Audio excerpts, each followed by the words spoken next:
welcomes you at Dhare Science Academy, Vidyanagar, Karad.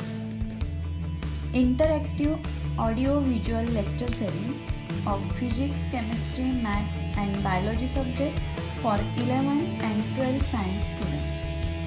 If you like our lecture series, then please like and subscribe our YouTube channel. Thank you. Now we calculate the packing efficiency of metal crystal in second type of unit cell, that is body centered cubic unit cell. We know that it is denoted by BCC. So now we determine packing efficiency of metal crystal in body centered cubic unit cell. In previous lecture we studied that type body centered cubic unit cell. That means there are 8 corners with 8 particles and one additional particle at the center of unit cell. Its 3-dimensional structure is as shown here. But its face can be represented like this.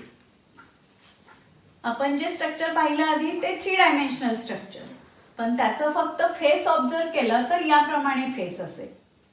From that diagram it is seen that the particle at center touches other 2 corner particle along diagonal.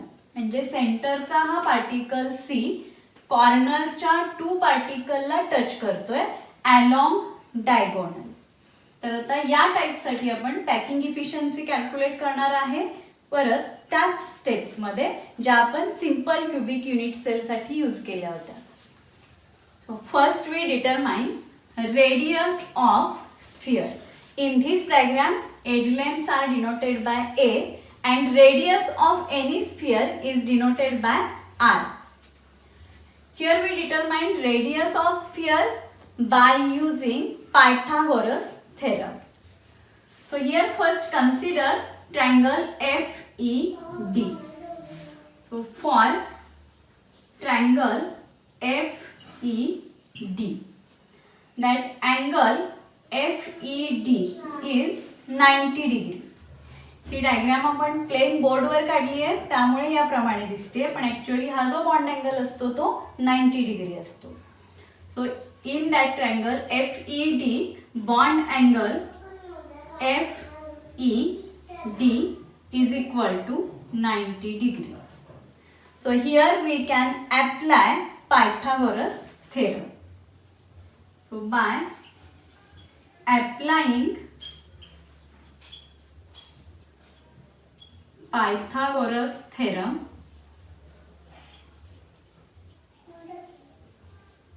we get for that triangle, and this bond angle is FED.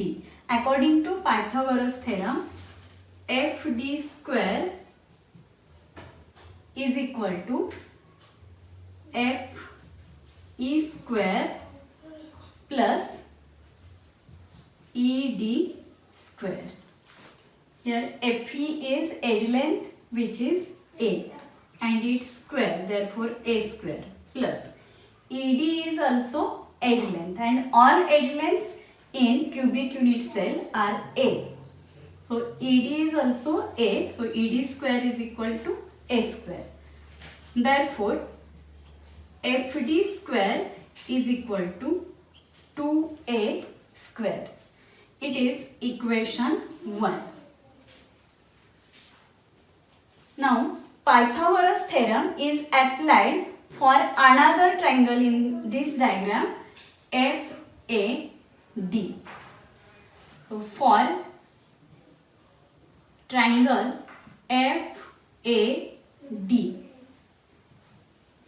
here bond angle ADF is 90 degree. This bond angle ADF is 90 degree. ADF is equal to 90 degree.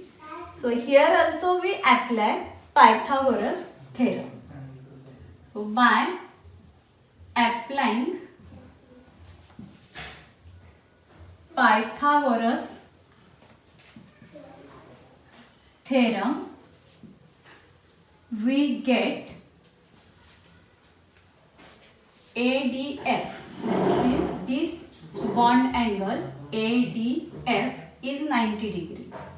So that by applying Pythagoras theorem we get AF square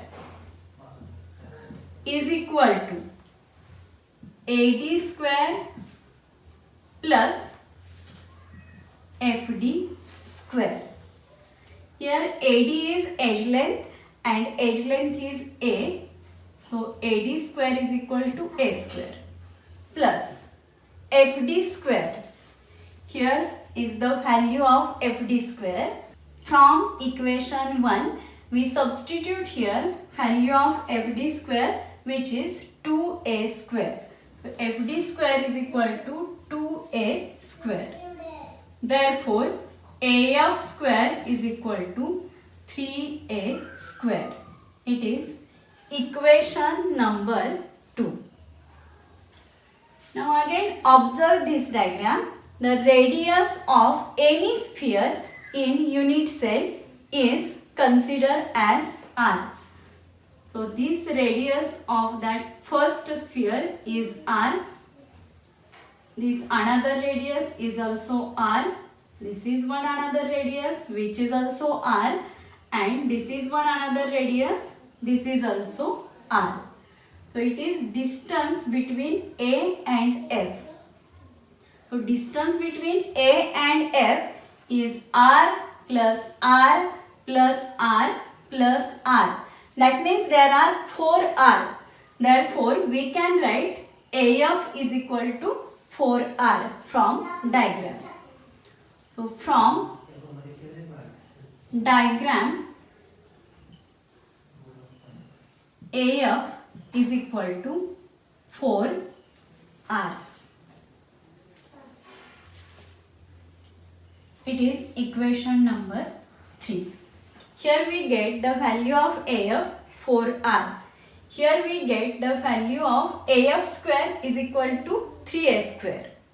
It can be rearranged to give value of AF. So AF is equal to square root of 3 into A. That both equations are equations for AF.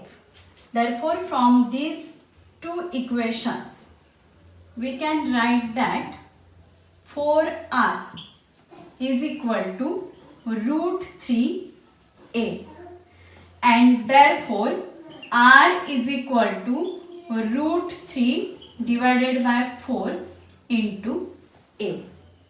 It is equation number 4, and this equation 4 gives us value of R. This value of R means radius of sphere, and which is further used to determine the volume of sphere. Now in second step we determine the volume of sphere.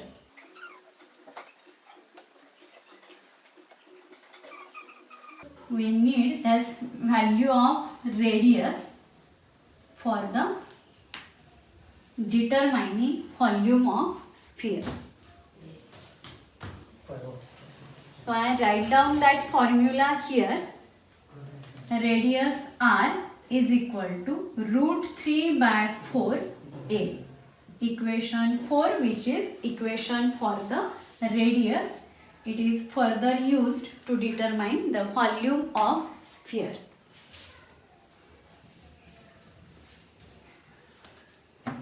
Second step is to determine the volume of sphere. So in second step here we determine volume of sphere.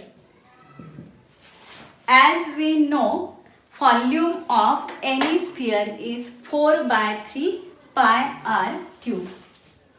Therefore, volume of sphere is equal to 4 by 3 pi r cube.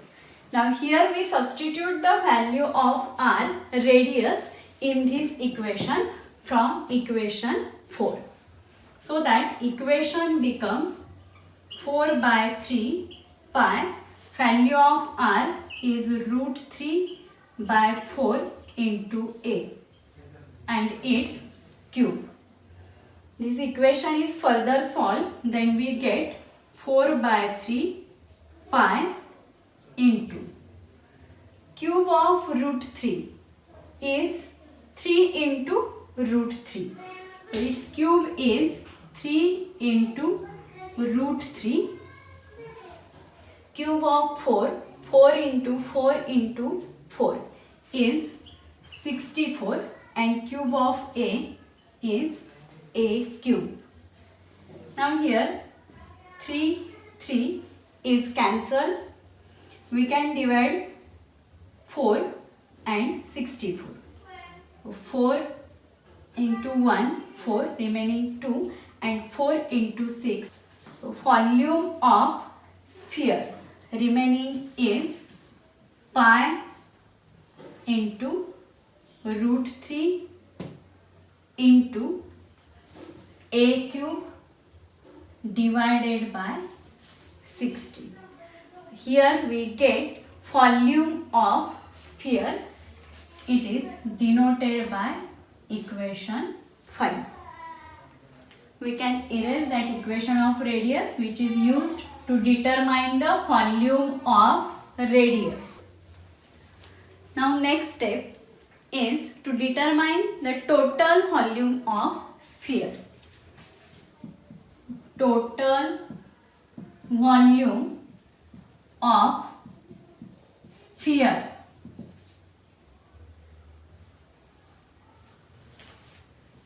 Here we calculate the packing efficiency for body centered cubic unit cell, where 8 particles at corner and 1 particle at the center.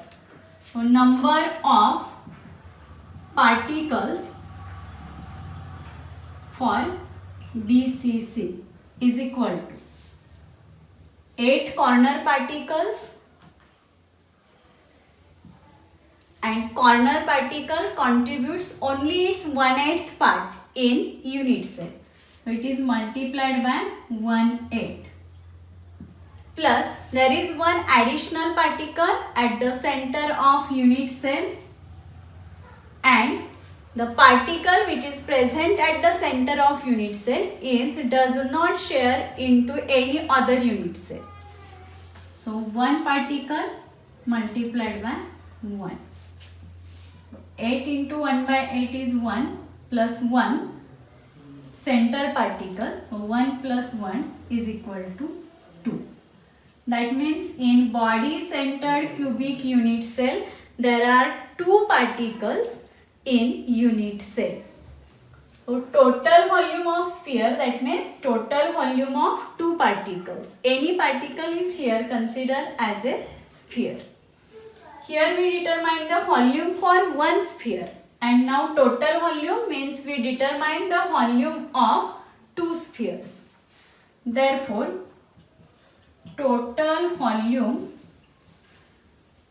of spheres, as there are 2 particles, so that 2 into, from equation volume of particle is pi into root 3 into A cube divided by 60.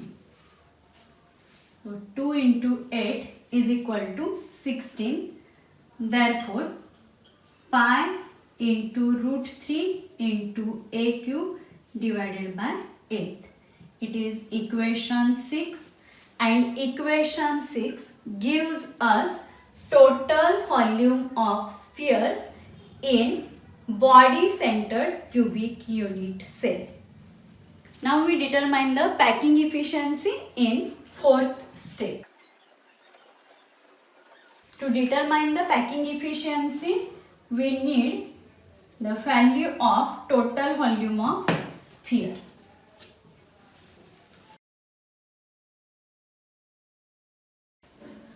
So here we calculate packing efficiency. We know that edge length of cube is A, so that total volume of unit cell is cube of edge length, that means A cube.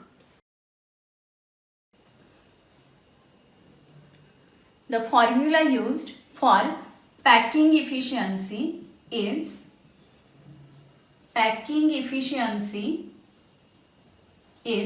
equal to volume occupied by particles in unit cell divided by total volume of unit cell.